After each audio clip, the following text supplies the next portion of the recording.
Welcome to School of Scars, where we deep dive into all things healing so that we can turn our wounds into wisdom and how to manifest our dream lives. Thank you for tuning in. We are here today with, of course, Carissa Ferns, and Mollie Billings is our guest today. Hi, Mollie. Hello, thanks for having me today. Hi, Mollie. So happy you're here. Thank you. We are honored to have you on because, let's be real, pussy healing, okay, is something that deserves way more attention. And we love that you're reclaiming this word and bringing deep healing to an area of life that's been suppressed, shamed, and disconnected from its power. So would you mind sharing a little bit of like what called you to this work? Yeah, I'd love to. So years back, I had some trouble with my libido. It just like disappeared. And I went to the doctors. I got, all these tests done. Everything came back normal. All the blood tests were normal. So I started to see an integrative doctor. She took all of my symptoms and said, let's try some testosterone therapy. All right, let's do it. So I tried the creams and maybe something kind of helped. And then I went in and tried a pellet. So any of the women that are in perimenopause, they'll understand what I'm talking about. But I tried a little pellet to get a little bit more testosterone, and it helped a little bit. But I started to grow chest hair. I started to grow chin hair. I got cystic acne. And what I realized was it was not a physical problem. My issue with my libido was not physical. And I'm an energy healer, and I talk to bodies for a living, but I had never really talked to this part of my body, my pussy. So you were already doing the energy work? Yes. Okay. Yes. Okay. How long had you been doing that when you encountered this problem? Maybe like 5 years. Okay. Yeah, so you had an understanding of it. Okay. Cool. Totally. And so one day I just asked my pussy. I'd never really talked to her before. I asked my pussy, how whole are you? Like how much? We're thinking of a pie chart. I love measuring energy. So if I think of a pie chart, how much of the pie is there? And I got 9%. So below 10% of that part of me was present. Wow. And so then I switched to energy healing brain, not just Mollie brain, and started to address it that way and really got that number up. It took a little while, but I got it up to 80% within like a month. But I was hardcore working on myself, and my life completely changed. And I was like, this is how I want to help the world. Yes. Yes. And when you say hardcore, what is hardcore? Hardcore, what were you doing? For me, I was like, every moment I had a chance. What energy is held in my pussy that is not serving me? What can I move out right now? Like after breakfast, going to the bathroom, I'm going to do this. At lunch, like all throughout the entire day, not just like a 1 hour session once a day. It was on my mind. Like that, because how we teach manifestation is to really hone in on the micro moments throughout your day where you can find peace, joy, gratitude, versus it being like, hey, you need to meditate every day for an hour and just focus on joy. It's like, no, that's not really the world that all of us live in. It's more just like you explained, those micro moments of connecting with yourself. Yes. Wow. Totally. So then after a month, go ahead, hon. Well, I just was saying, I definitely want to hear more about this too. For the listeners out there that don't know, I actually have done a deep dive on the testosterone therapy, and almost all of the testosterone therapy is all about men. It's actually, they haven't tested on women. They actually just take what they give to men and they just give it to women, assuming it's going to be okay. And that's insane because your bodies are completely different than my bodies, than men's bodies. So I just want to point out to anybody out there who is struggling with their libido, who is investigating testosterone therapy, really do your research, because the pellets and those therapies were designed for men, and very little tests have been done on women. So just want to throw that out there. Yeah, we did kind of a deep dive in this because one of my blood work last year, I had low testosterone. So we went and met with the doctor, and they were going to do pellets and creams, and you already know my story, Molly, with like, doctors and big pharma and things like that. I was already kind of apprehensive. And sure enough, Jake and I took it upon ourselves. We assumed full responsibility. We did our own research. And it was, all these are tested on men. The pellets are actually very, very harmful. I mean, anytime you're putting something synthetic in your body, it's never going to be good. But yeah, we completely opted out for that. And then you can lift weights. You can actually lift weights. Women can lift weights and boost their testosterone. Like there's so many natural remedies. So I'm happy to hear that for you. Yeah. So you were at 9%. Let's call it your pussy capacity. Was that about 9%? Pussy capacity. I like that. And so you started like intentional focus at directing energy and getting the any kind of negativity or what would you say? You got dark energy out of there? Walk us through that process. Like what was that like? Yeah. So what I found was I held a lot of trauma energy. I've had 3 C-sections. I've had procedures on my uterus, there's sexual trauma, all sorts of physical things, right? That impacted this part of my body.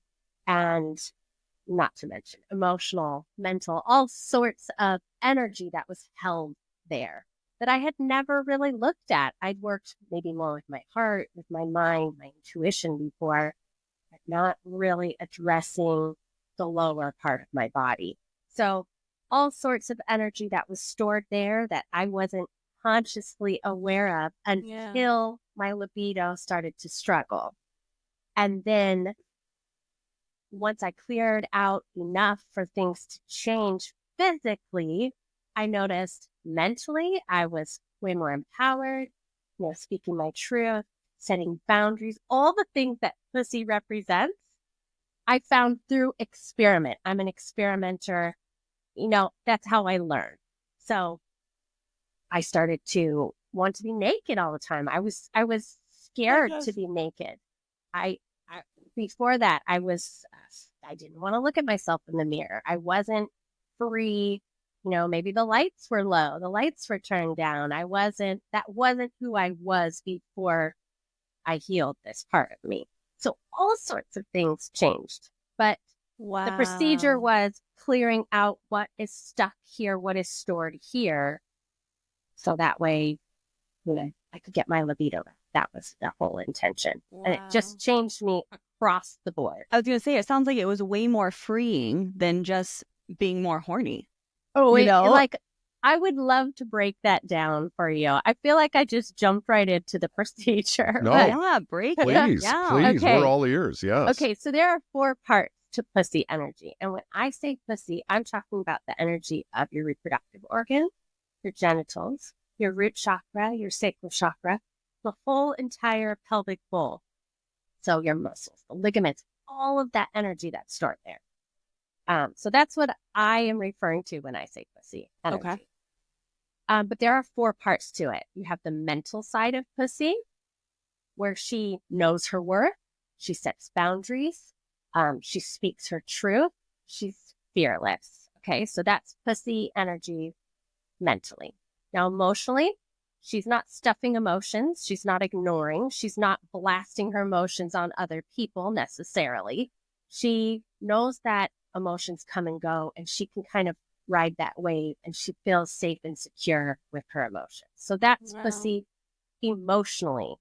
Now, spiritually or energetically, pussy is the intuitive. She's the oracle. She's connected to her primal energy. She knows this is safe, this is not safe. Yes, no. She's very black and white.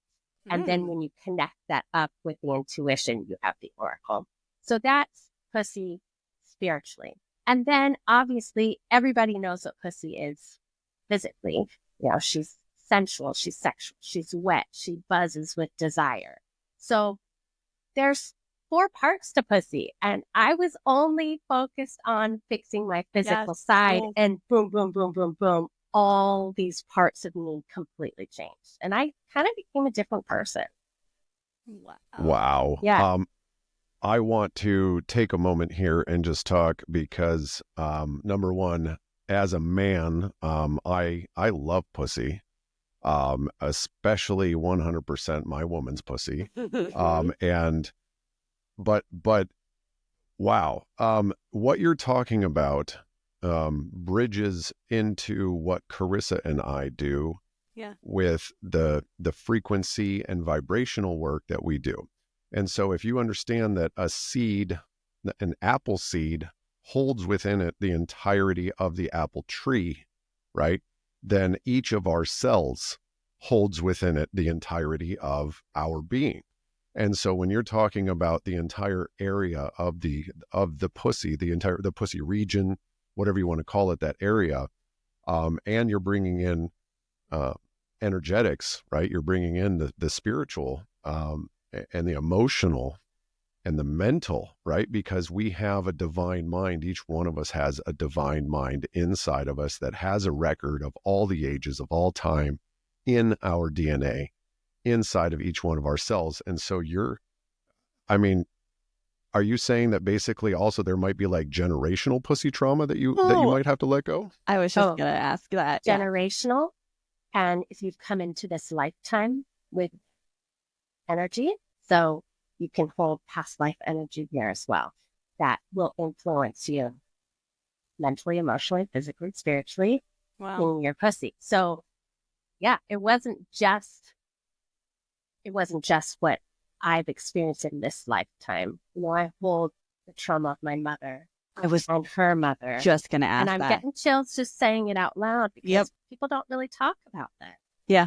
I wanted to ask you specifically about your biological mom. You know me. Yeah, about your biological mom. Like, do you think there's anything there that is stored? Oh, I know for sure.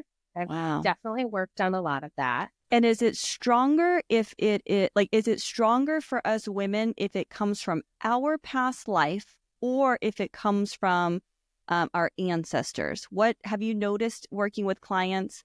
One might be either stronger or harder to let go of.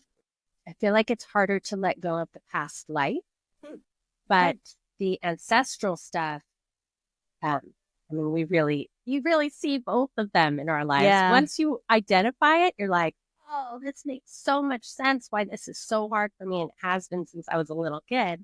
But I don't know if I can answer that one. Yeah. Well, it's a hard one because none of us really know. Yeah. We just, with our own experience. Well, what's really interesting as I'm learning too, like, what does your heart tell you? Don't worry about getting right or wrong. If you were to answer intuitively, what is your two heart to tell you? It's different for every person. That's what I heard. Okay, perfect. Yeah. There we go. And I'm curious, have you seen maybe, women that have had abortions? Does that affect their daughters? I would have to work with their daughters, right, to find out. Mm-hmm. So I wonder about that. Yeah. Okay, so we were at 9% of capacity, and then when did you start to notice you felt different? What would you say your capacity was when you started to feel different? Like 30%? No, it was, and remember I did this like within 3 weeks. I got it up to 80 because I was intense. I'm an intense worker. I love it. Yeah. And I wanted to see results. I knew the problem and I knew how to fix it, and I was gonna fucking fix it, right? Yeah. And so I attacked it like, crazy. So within 3 weeks I had it up to 80, and that's when it was like I walked into my closet and I saw all my pretty clothes and none of them felt like mine. I felt like I walked into Carissa's closet, to some of my neighbor's closet, because they didn't express who I was anymore.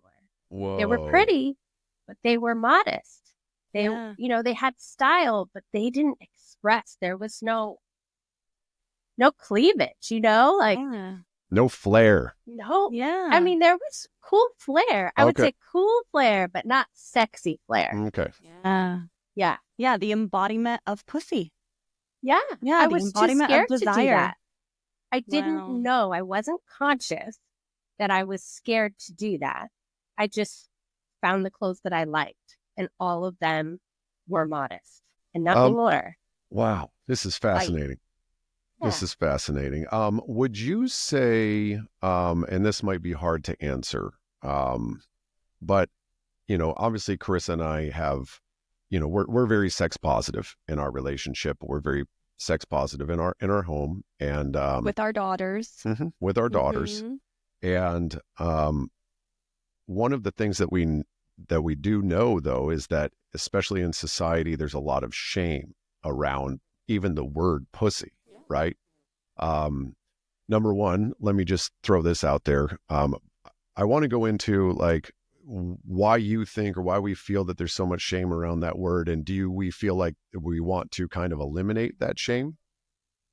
Number one, and then number two, I really find it fascinating that sometimes guys call each other pussies, because from my experience, a pussy is a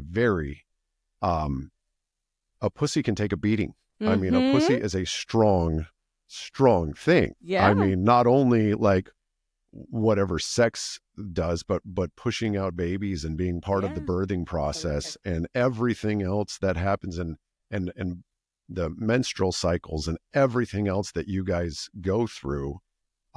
It's the opposite for our genitals. It's like, no, a penis and balls is actually quite sensitive. Way more sensitive than a pussy. Yeah. So it is interesting that society, but I do feel like that's just kind of the patriarchy. I think that, Carissa, you just said it. And like, it's just as simple as that, and I don't even want to give it any voice or time. Same. Copy. Okay. Yep. Thank you. Yep. Thank you. Yep. I like that. So, but the resurgence, you specifically have said you want to be called the pussy healer, not the womb healer. Yeah, it's very different. So the pussy is the gateway to the womb, and the womb holds your true potential, right? That's where we create life there. Yeah. So if you have trauma in the pussy, you're going to have to, if you want to access your true potential, creation energy, you're going to have to get there, right? How do you get there? You have to go through the pussy. And I mean, there's all sorts of energy that's stored in the womb and in the pussy, but you have to start somewhere. And you have to start with the 3 gateways. The first gateway being the clitoris, the second being the G-spot, third being the cervix. And there's archetypes for each gateway. Whoa. You've got the maiden, the clitoris, you have the mother, the G-spot, and you have the crone, that's your cervix. These are all parts of you. And what is crone? Are you saying crone? Crone, yeah, that's the wise woman. Okay. That's the old wise witch. That's the witch in the woods. And we have access to those archetypes at any age. Wow. And they fold energetic imprints, these 3 gateways do, before you can get to the majesty of the womb. Wow. There's 5 gateways in the womb. Whoa. So I don't need to go into all of it. I'm going to get too detailed, but we've got to heal the pussy to access our true potential. So I can see the wheels turning, honey. Go ahead. Well, I just want to say synchronicity, because you said the witch in the woods, and I know. Carissa 100. Are you about to say this? No. So she just had a very vivid, profound. She was awake. It was during a meditation where she was talking with witches in the woods. And so that's really interesting that you just brought that up. Yeah. My first mentor was a witch in the woods. Like literally, when we lived in Georgia, there was this Christy Gray. Love you. She's passed on. She was actually a witch in the woods, and she was who I started my whole journey with. Wow. So she was a witch in the woods in this lifetime. Yeah, in this lifetime. Wow, that's cool. And yes, many others as well in other lifetimes. Yeah, I definitely was. I definitely was in the last I don't know if it was my last life. I think it was my second to last life was what I was gathering. But since I told you some of my psychic abilities have been coming on real strong. And so since Jake is home from work now, he's been taking me through these psychic meditations, activating all of my different senses. And yeah, we were taken back to a place in the woods. It's been fascinating. Okay, so back to the pussy, because I have a question. So I think we all know that it's like 80% of women don't have vaginal orgasms. I think it's only like 20% have vaginal. Would you say that that might be less of a biological or anatomical problem and more of an energy problem? I would say it's more of an energy problem. That's what I'm picking up right now. I'm but like, then obviously you have to get the physical side and start to, you've got to de-armor these parts of you. yeah. And that might not be physical de-armoring, right? De-armoring. Right. It's more of the energetics. The energetic. Then once that's gone, you need to practice and know what it feels like to have presence in those spaces physically as well. Sure. I feel like so many women are focusing on like the physical though, versus focusing on the energetics. Yeah. You know, like hit the energetics hard, and then the physical will just follow with it's a with byproduct. Practice. Yeah. Yes. Yeah, with practice and with the right partner, with getting in touch with your body. Yeah. Wow. So you can help so many women step into their pussy power. That's so cool. Like, makes me want to cry for women. Like, wow. Men have been having orgasms all the time. You know what I mean? Yeah. And us women, we struggle. So I think that's so cool. How freeing. Yeah. Doing good work, my friend. It's great work. I mean, great work, because I mean, I think I was pretty young when I read the book, The Joy of Sex. Thank God he did. Thank God he did. You know, I've always felt like it should be, you know, an equal playing arena for both male and female. It should be that both people can explore and feel safe and have fun and so on. And I love that you're destigmatizing the word pussy. You know, and that's important. It really is. Why is it important? Is my question. Well, we have to take it back from the patriarchy, really. Yeah. And for the reasons that you said, Jake, it is the stronger anatomy. Come on, people. Yeah. Let's call it what it is. Mm-hmm. So, and you're also taking some of the immediate like shame or secrecy or whisper. I say it for women because women are embarrassed of the word. Yeah. And I try to put it in as many times in a conversation because then they get used to it. After the shock kind of wears off, they get used to it. And then they kind of giggle about it. And then I'll get a text or a message later like, I said pussy the other day. And it's, you know, we got to destigmatize this. Yeah. Which is insane that we're even there. You know what I mean? As a society. But we are. We are. But we are. I remember years ago when I went up to your event in Orange County where, and I don't think you do this anymore, but you asked the group, you said, is everyone comfortable with the word pussy? And one girl said no. She was like, no, I would prefer if you used womb. And I believe that may have been when you stopped asking. Probably. I noticed the shift. I was like, oh, I think she regrets asking. I think she regrets asking because I remember you used womb for the rest of the evening. But I do remember, like, babe, you should have seen the energy in the room. It was just women, myself included, were kind of like, Mollie, can we say that word? Like, my gosh. Yeah. That's not allowed. We're going to get in trouble. And it's like this weird energy. It doesn't come over me at all anymore. But I did experience it when you first started using it. Of like, shh, we're going to get in trouble. Like, here we are, grown-ass adults. I know. Having sex, having babies. Yet we got to be mindful of that word. Right. I don't ask it anymore. Good. You're right. Good, I don't. Good. Yeah. I don't like it. You'll get used to it. Or you can leave. Yeah. You want help? I'm here. Yeah. And Jake and I, we make sure to intentionally use that word. Like I was talking about you last night to my girlfriend who signed up for our event. And we'll have to talk about that before we in the podcast. But I was like, yeah, I'm doing an event with my girlfriend. She's the pussy healer. And we use the word pussy because it's very important to us.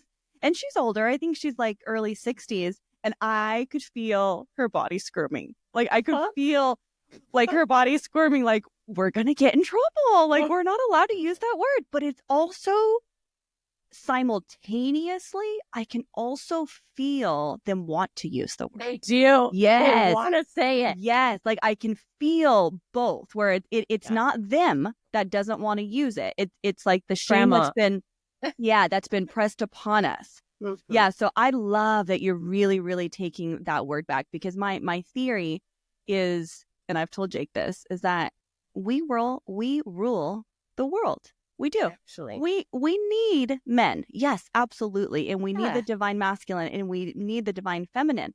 But we rule the world in the sense of pussy power.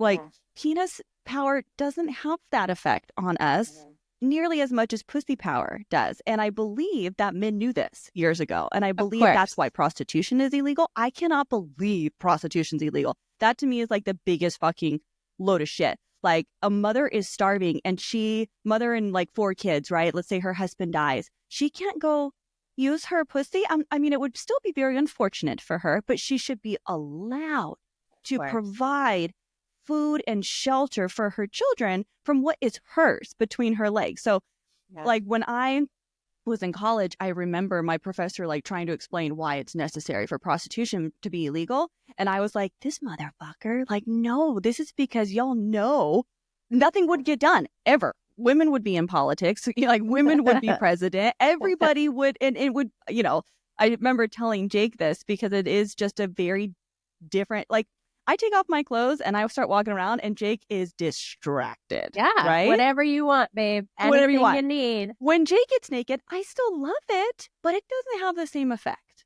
It doesn't. And I think we all know that. I think all men and women know that, but it's hard for them to actually admit it. Yeah. You know, to actually admit like, pussy power is so powerful. Yeah. And it's funny because Jake, when you were talking about reading The Joy of Sex and how you want it to be equal, I'm like, it's not equal because women can experience far more pleasure than men because we are it. Yes. Yes. Yes. Exactly. And absolutely. But what I'm saying, it seems like in I don't want to say society necessarily, but it seems like kind of like the norm for the past while has been more of like, it just seems like sex has gotten to be this serviceable thing in relationships and the passion dies and therefore like, you know, guys are, myself included, just so easy, right? Like, oh, cool, we're going to have sex. All right, on to the next thing. And Carissa's like, hey, babe, like foreplay begins at breakfast like a week ago. Yeah. You know, like, it's this whole thing. It's an event. It's an emotional connection. And when you have that emotional connection, I think that then everything can start to come online and a couple can start to heal. Clearly, a woman can heal completely on her own and can investigate this on her own. Like a single woman can 100% heal her pussy, right? Like, oh, absolutely. You don't need a partner. Yeah. No. And I do want to say that, you know, this episode is very important to me. I have not always been the man I am right now. And so, you know, I'm not saying that I haven't caused my share of damage in the world and to women. And for those women and those pussies out there, I do want to say from the bottom of my heart and my soul, I am sorry. I am sorry. Yeah. And I really mean it. And one of the ways that I want to give back and kind of make a living amends is to, number one, be honest and open about it. And then number two, I love being in the healing space now because I know that's one of the reasons why we call our podcast School of Scars. Both Carissa and I have wounds. We have done a lot of work to heal those wounds, and healed wounds become scars. And so our scars have sacred wisdom to us and have sacred knowledge to us. And so even the scars of like the own pain that you know, my own pain that I inflicted on others, I really feel this can help bring awareness to the traumas that we experience all throughout life. And so in giving pussy a voice, right? As you guys were talking, I'm 100% listening, but then my mind fireworks. Yeah, I can see. So I'm like thinking of like the word pneumonia. So maybe the word pneumonia, the P stands for pussy, and we just aren't saying it, you know? So good. Just to bring some levity. But obviously, just so trauma can get I feel like trauma can get stored in the pussy, right? And that's what you're saying. Yeah, it's really the deepest, darkest part of the body for women. Like, what's that saying? Sweep it under the rug. Yeah. Your pussy tends to be that rug. And it's all subconscious. Think about if you were to try to sweep it under the rug, under your heart, and you're in relationship with anyone, parent, friend, family, they're gonna see it, right? You can't hide it too far when you're connecting with someone in the heart. But if it's in the deepest, darkest void part of you, it's hidden so deep people can't see it. You know? So subconsciously, that place, I don't want to think about that. I don't want to hear about that. Yeah. We're just going to put that where we can never access it. Yeah. And it goes in that you area. live with that. Yeah. I know I got off on a little tangent a moment ago, and I appreciate everybody holding space for me during that. The talking about like prostitution and talking about these things, it's very interesting because I recently was reading somebody's offer page, and they referred to money as an exchange of energy. And I thought that was perfectly explained, right? And sometimes in our relationship and stuff, I have noticed when Carissa has given me a gift of her pussy, when she's like, I'm not really into it, but I just want to give you a little gift here. And she gives me a little something, something. And I'm like, oh, honey, thank you very much. I appreciate that, you know? And let me explain. Jake gets that because he is an amazing man. Like, amazing. I've never... we need you to speak up around what he just said. So there's been times where I'm not horny, right? And Jake is. And we'll start kind of kissing and making out. And we're so connected that, like, I can't lie to him, right? Like, physically or energetically, nothing's really getting past him. And I don't want you to. And he doesn't want me to. He doesn't want me to have sex with him if I don't want to have sex with him. Fortunately, I never not want to have sex with him. However, sometimes I'm tired. Sometimes I legitimately have a headache. Sometimes I'm legitimately stuck in my head with things going on with, the business or personal issues. But I still want to be with him. I still want to be close to him. And so there's times where we've had sex and he can sense I'm not as into it as I normally am. And he'll tell me, he'll look at me, he'll go, thank you. I'm like, you're welcome. Or he can tell that it was more for him. It was more me giving my body to him in that moment. I would say I would ask your pussy if she's okay with that. Well, I would know if she wasn't. Yeah, okay. I would definitely know if she wasn't. I think even Jake would know because that is a part of my past. Having sex when I don't want to have sex is a part of my past because I was afraid, boyfriends would leave me or they wouldn't love me or any of those excuses that we have that we make for ourselves. And so I don't ever experience that, fortunately, with Jake.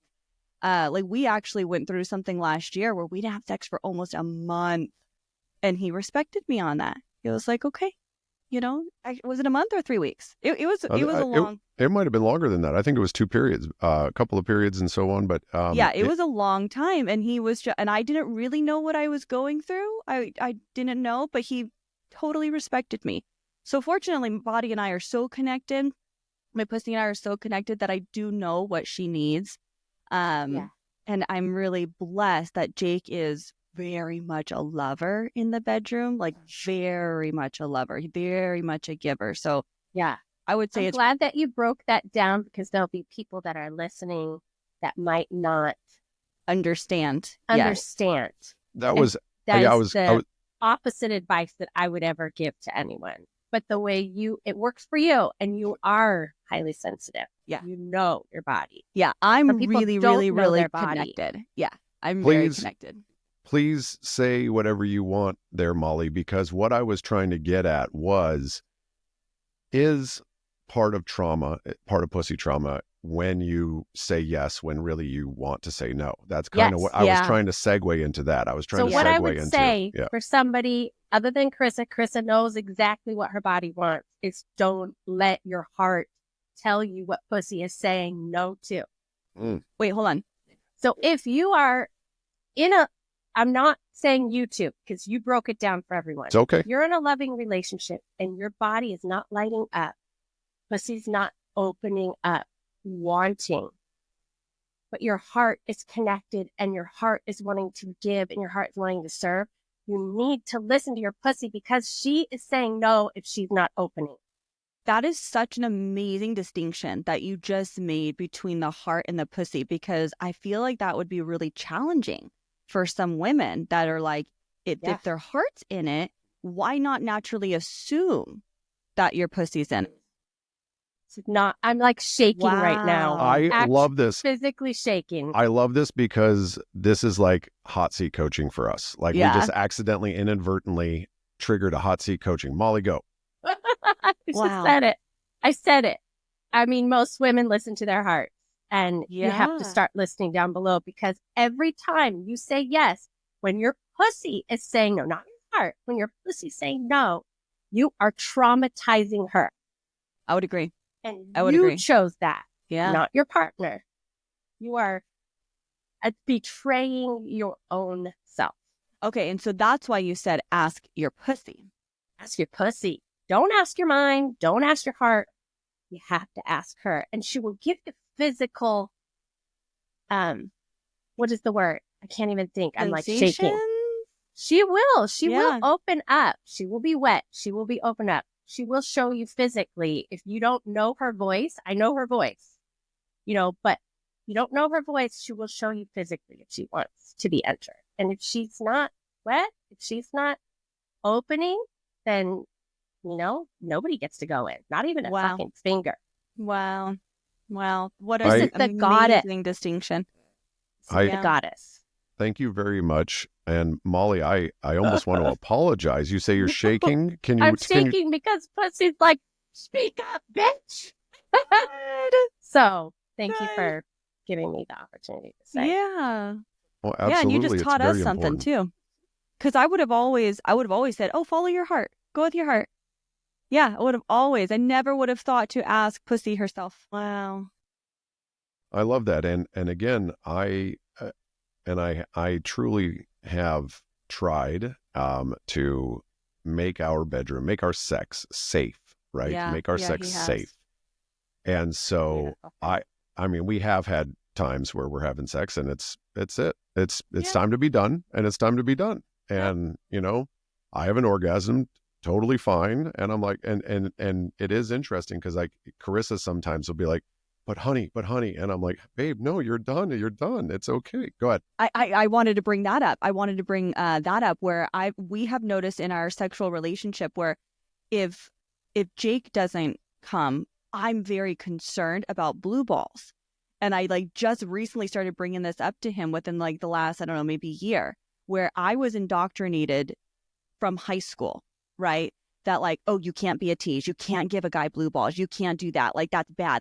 That was when probably my first memories of shame, started. And I noticed that come out even in our relationship, not from Jake, from me. Jake has never put that pressure on me. Jake has never made me feel unsafe in the bedroom ever. He has respected every aspect.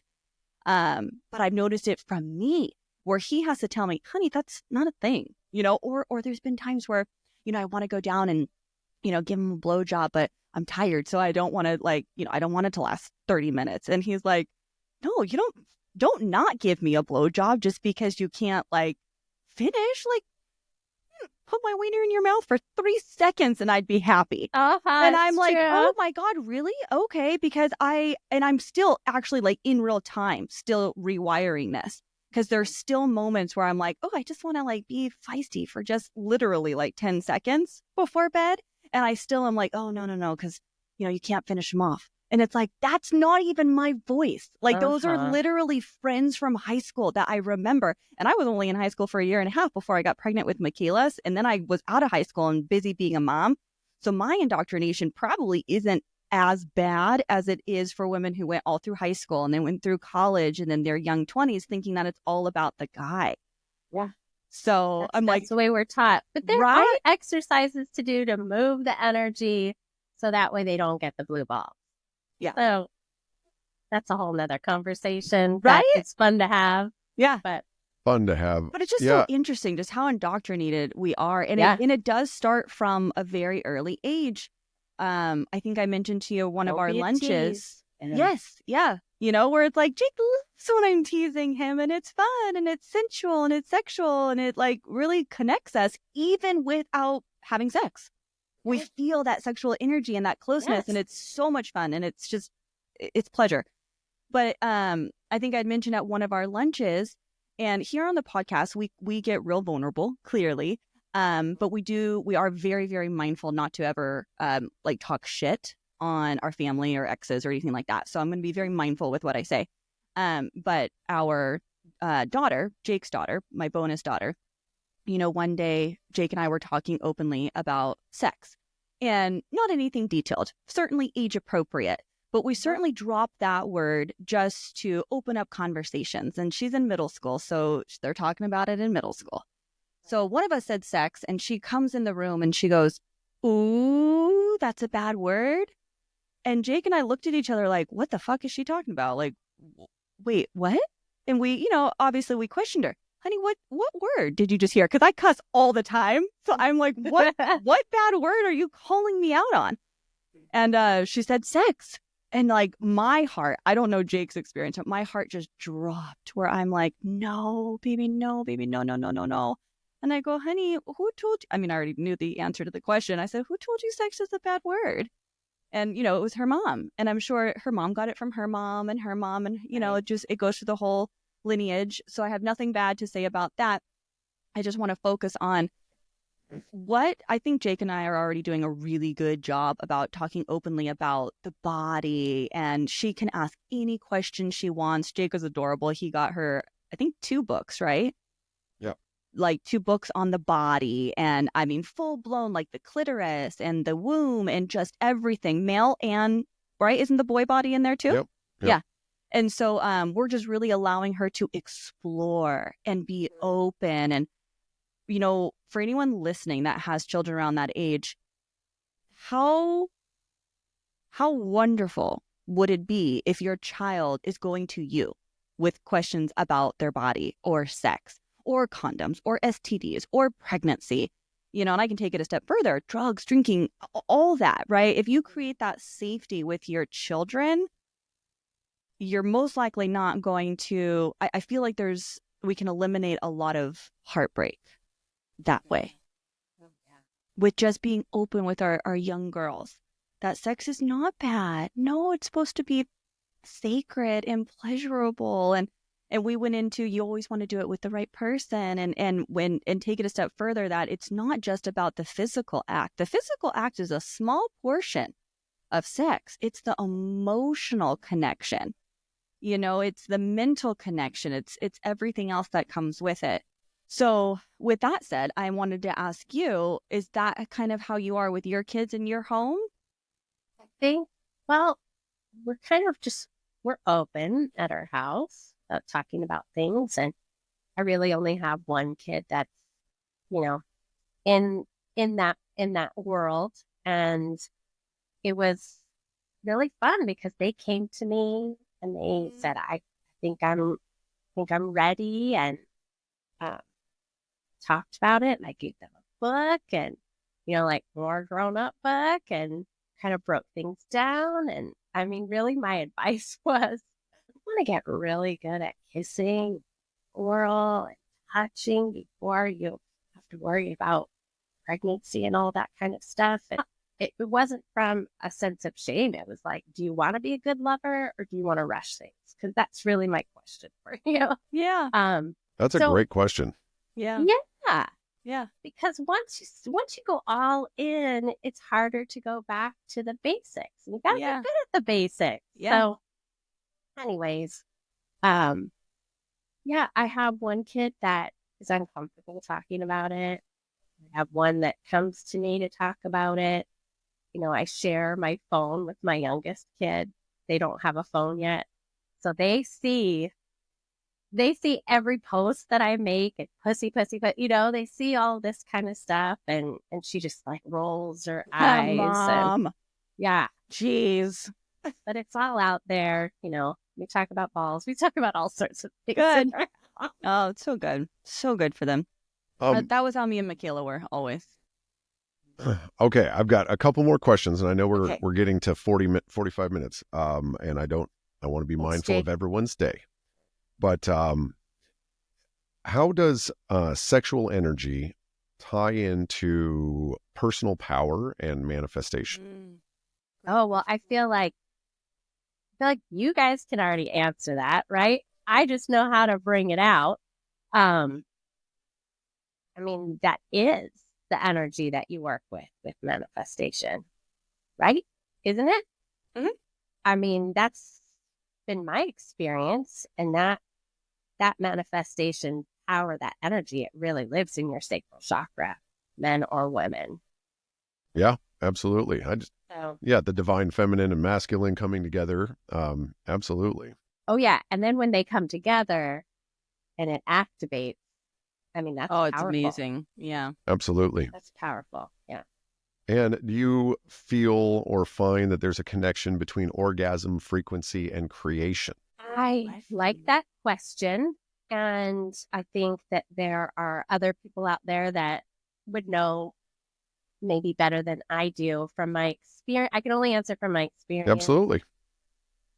My experience is activating sexual energy just as powerful. So no pressure on having climax to activate, to be able to harness that creation energy. So no pressure to climax. No. Yeah. I think lots of people need to hear that. Yeah. To still be able to activate sexual energy, your eros. That you don't need to climax to activate that and to harness it, to use it. So, I mean, that's just like the icing on top.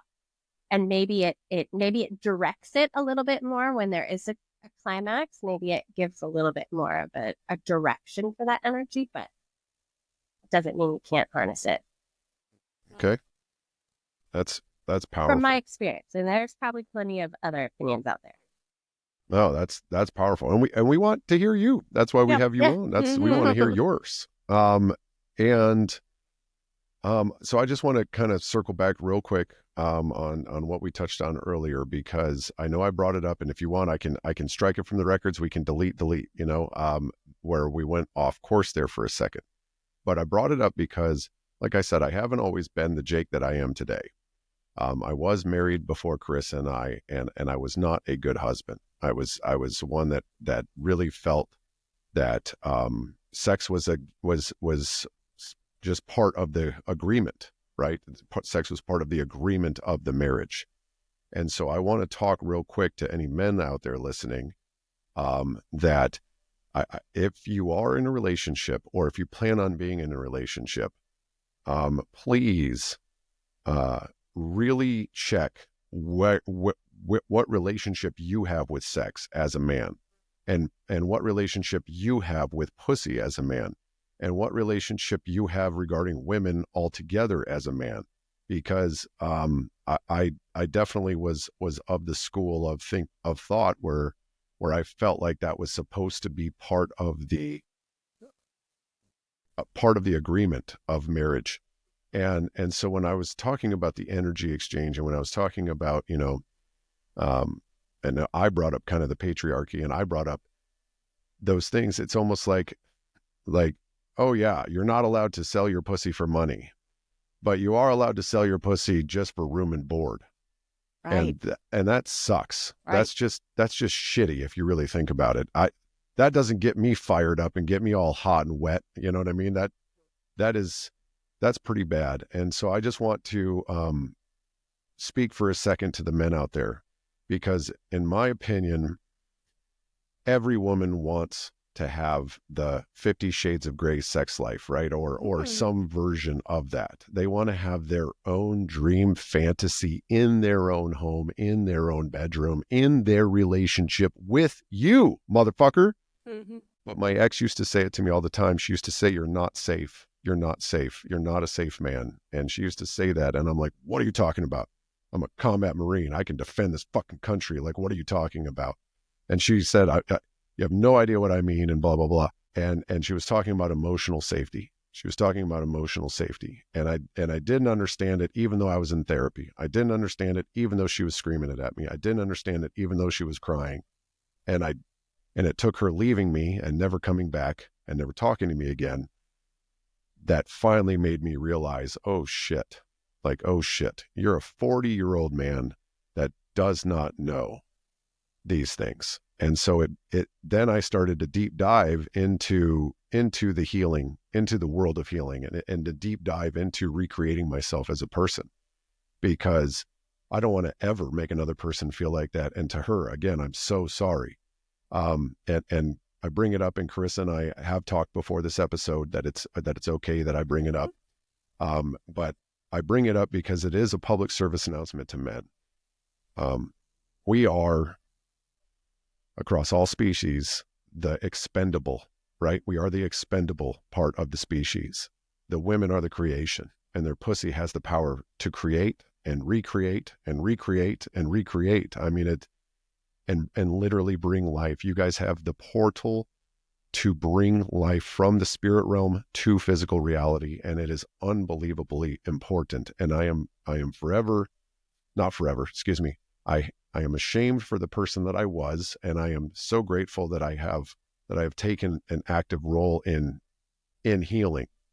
And I love having you on here, Mollie. And I just want to make sure that I say that piece so that I'm authentic, so that anybody who knows me from my past, I'm authentic.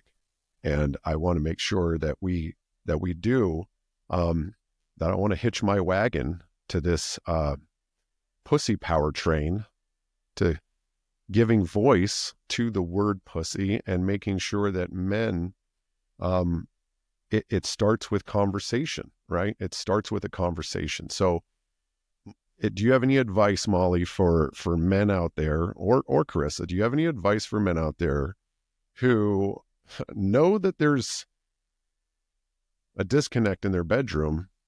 What would be like a way to kind of start a conversation of like pussy healing? I mean, do they just like start sending Mollie's Instagram to their wives, or share that profile? It's such a great question. It's so, it's a great question. I love it. I love everything that you just said. It's such a sensitive subject. Yeah. You know, I think it really depends couple to couple on how you would approach that. Yeah. But I think taking the pressure off of your lady, telling her, like, just taking the pressure off. Yeah. Change the energetics of the relationship right there immediately. Yes. But I don't know. How do they say, hey, maybe you should go and talk to someone. So I heard this podcast. Maybe you want to listen to it, you know? Yeah. I think a good thing is establishing common ground, right? Like, hey, do you agree that there's kind of a little bit of something we should talk about here? Do you think that is this where you want it to be in our relationship? Is our sex life where you want it to be? And then, but you're right. That would almost lead to pressure, though, if you're not careful. Yeah. Go ahead, Carissa. What do you got? I was like, that's almost where, because obviously we're pro psychedelics. That's almost where MDMA. This is where you guys come in. I'm like, that's almost where MDMA can come in, and you can have that like really raw, honest, vulnerable conversation about how your partner. Well, I was going to say how your partner is making you feel, but in essence, nobody can make us feel anything. But how you're feeling in the relationship. And I think that is one thing that Jake and I have like down pat, is like we can be really, really raw and really honest with really uncomfortable feelings and topics without making it personal or getting defensive, so that we can actually get in there like little surgeons and actually fix what is going on. And we do use, psychedelics for those purposes. So we're really lucky. But I wanted to go back to the question, because I get what he's getting at. So when Jake and I met, he, when we were first dating, we were very open, with our past, and we're both recovering alcoholics. So we met in AA. And we had been through massive trauma. So we just kind of brought it all on the table. And I told Jake that I didn't want to have sex. I was like, listen, I do not want to have sex in the first couple of weeks, maybe months, I just want to get to know you. Like, I just want to get to know you. And he did such a fine job of that I actually thought he wasn't into me. I was like, why have you made a move? You know, like I was very confused. But one thing that really drew me to him is that he had already quit watching porn. He had already quit masturbating. He hadn't done those things for almost a year. And so he was really working on mastering his urges. And that was so that I didn't know it was important to me. Like, that never occurred to me in my mind that, oh, I want a man that's mastered his urges. I didn't know that. But when he said it, I was like, oh my God. Like he all of a sudden went like way up here on the pedestal where it took the pressure off of me. It was like, oh, you're a real fucking man. Like, you are a real man. Like, you don't need to watch porn. You don't, like, it was incredible. But I think what he's trying to ask is, for him, that took losing his ex-wife, you know, and the way he lost her was very traumatic for him, where, you know, Jake went to rehab and he came home to an empty home.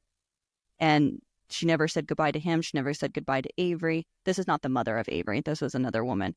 And so I think what he's asking is like, okay, so obviously that might work for other men, but what could have worked before that point?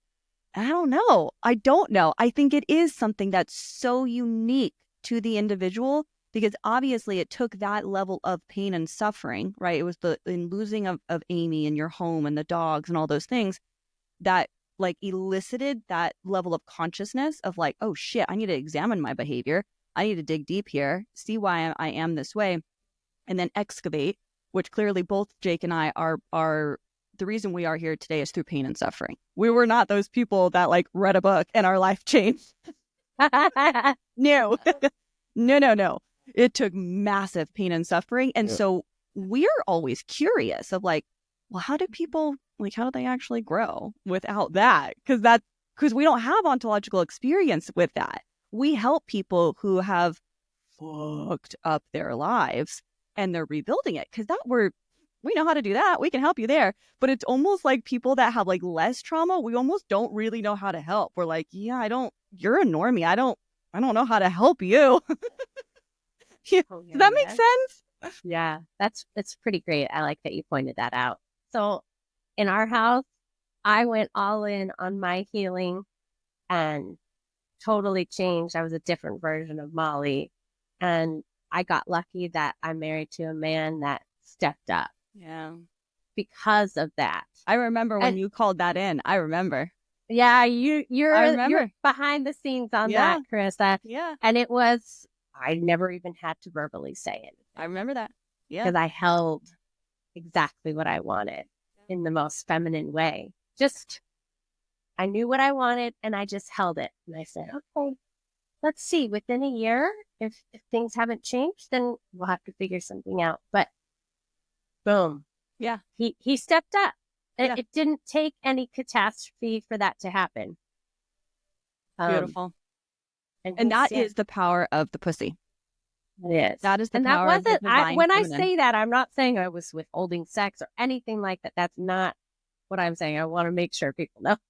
Yeah. It wasn't me being manipulative. It was just knowing my worth, holding that, letting pussy guide me in what I wanted. And then I attracted a different version of him.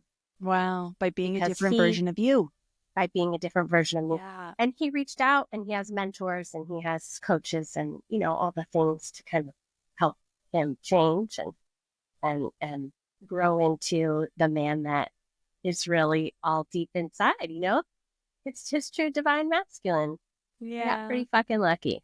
Yeah. Well, that's you Beautiful. just explained the science behind manifestation right there. You held a vision of what you wanted in your life in your mind until it became a physical reality. And you completely wrapped everything, including the mental, the emotional, the spiritual, and the physical parts of your pussy. And that's fan-freaking-tastic. Yeah. It's fan-freaking-tastic. Thanks for putting that together for me. Absolutely. Okay, Mollie, I mean, this has been incredible.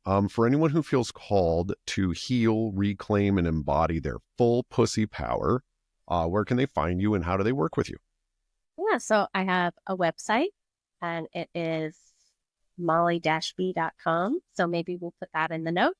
You can find me on Instagram at Mollie B, and we'll put the link because it has a little period between every letter, a little confusing.